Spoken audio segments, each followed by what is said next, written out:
ரிஷபம், வாழ்க்கையில நம்ம ஒண்ணு நினைச்சோ ஏதோ நடந்துட்டு இருக்குன்னு அந்த மாற்றத்தை ஏத்துக்க முடியாம உங்க மனசு தவிக்குது. ஒரு குடும்ப சூழ்நிலை காரணமாக, ஒரு பொருளாதார நெருக்கடியா இருக்கலாம், இடமாற்றமா இருக்கலாம், ஒரு உறவு மாற்றமா இருக்கலாம், அது ஏதோ ஒண்ணு. ஆனா அந்த மாற்றத்தை தாங்கிக்கவே முடியல உங்களால, உங்க மனசு ஏத்துக்க மாட்டேங்குது. வாழ்க்கையில சில மாற்றங்களை நம்ம வேற வழியெல்லாம் ஏத்துக்கிட்டுதான் ஆகணும். சகிச்சுக்கிட்டு வாழ சொல்ல. ஒருவேளை அது உங்களுக்கான வாழ்க்கையா கூட இருக்கலாம். மேலையிலும் சரி, புதிய இடத்துலயும் சரி, புதிய வீடா இருக்கட்டும், புதிய நபர்களா இருக்கட்டும், அதை நினைச்சு நீங்க குழம்பி போய் ரொம்ப டென்ஷனா இருக்கீங்க. இப்ப இருக்குல்ல, அதை வாழ்ந்து பாருங்க. அது உங்களுக்கானதா கூட இருக்கலாம் இல்லையா? இந்த நிமிஷம் அதை விட்டு வெளியில வர தவிக்கிறீங்க, பயப்படுறீங்க. கொஞ்சம் அதுக்கு டைம் கொடுத்து பாருங்க. அது உங்களுக்கானதா கூட இருக்கலாம்.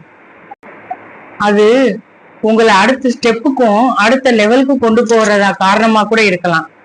கொஞ்சம் திங்க் பண்ணி பாருங்க. மாற்றங்களும் உங்களோட வாழ்க்கைக்கான மாற்றமா கூட இருக்கலாம்.